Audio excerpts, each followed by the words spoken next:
ഇന്ന് മറ്റൊരു കാര്യം ഞാൻ ഉദ്ദേശിച്ചത് കഴിഞ്ഞ 15-ാം തീയതിയാണെന്നാണ് എൻ്റെ ഓർമ്മ.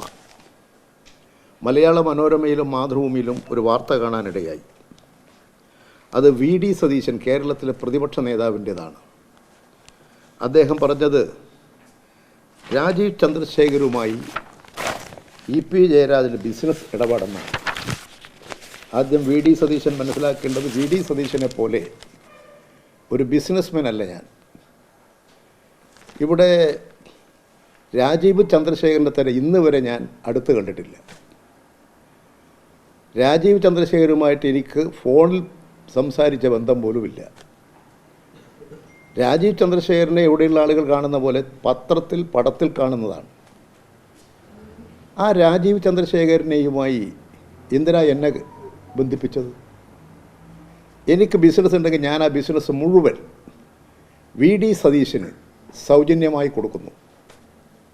വി.ഡി. സതീശൻ സ്റ്റാമ്പ് പേപ്പറിൽ തയ്യാറാക്കി വന്നാൽ ഞാൻ അപ്പോൾ ഒപ്പിട്ട് കൊടുക്കാം. എനിക്കെന്താണോ ബിസിനസ് ഉള്ളത് ആ ബിസിനസ് മുഴുവൻ വി.ഡി. സതീശന് സൗജന്യമായി എഴുതി കൊടുക്കുന്നു. പിന്നെ എൻ്റെ ഭാര്യ ഒരു ബിസിനസ്സിലുമില്ല. അവരൊരു കമ്പനിയിൽ ഒരു ഷെയർ ഹോൾഡറായിരുന്നേ ഉള്ളൂ. ഞാൻ കൈരളി ചാനലിൻ്റെ ഷെയർ ഹോൾഡറാണ്. അതാണ് എനിക്കുള്ള ഏക ഷെയർ. ഭാര്യയെക്കുറിച്ച് പറഞ്ഞിട്ടുള്ള കാര്യം, ഒരു കാര്യം ചെയ്യാം, എൻ്റെ ഭാര്യയുടെ പേരിലുള്ള എല്ലാ ബിസിനസ് പ്രോപ്പർട്ടിയും വി.ഡി. സതീശൻ്റെ ഭാര്യയുടെ പേരിൽ എഴുതി കൊടുക്കാം.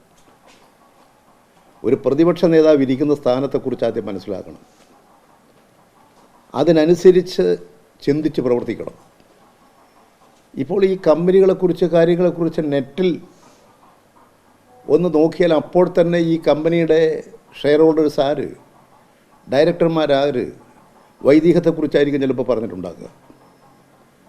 അത് നെറ്റിൽ എപ്പോഴും അടിച്ചാൽ കാണില്ലേ? ഓരോരുത്തരുടെയും ഷെയറിനെ സംബന്ധിച്ച്, ഷെയർ വാല്യൂ സംബന്ധിച്ച് നെറ്റിലില്ലേ? എന്തിനാണ് ഇങ്ങനെ അടിസ്ഥാനരഹിതമായ കാര്യം പറയുന്നത്?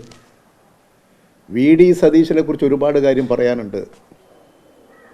വി.ഡി. സതീശനെക്കുറിച്ച് നിയമസഭയിൽ തന്നെ നിയമസഭാംഗമായിട്ടുള്ള എം.എൽ.എ. ആയിട്ടുള്ള സഖാവ് അൻവർ ഒരു 150 കോടി മത്സ്യപ്പെട്ടിയിൽ പണം കടത്തിയ കാര്യം വിശദീകരിച്ചില്ലേ? ആ സഭയിൽ വി.ഡി. സതീശൻ ഉണ്ടായില്ലേ? വി.ഡി. സതീശനെ നിഷേധിക്കാൻ സാധിച്ചോ? ഒരു വാക്ക് പറഞ്ഞു. ഇനി നിയമസഭ ഒരു പരിരക്ഷ വേദി, അതുകൊണ്ട് അവിടെ പറഞ്ഞാൽ കേസ് കൊടുക്കാൻ പറ്റില്ല എന്നുള്ളത് കൊണ്ട് അൻവർ പരസ്യമായി പത്രസമ്മേളനം നടത്തി പറഞ്ഞില്ലേ?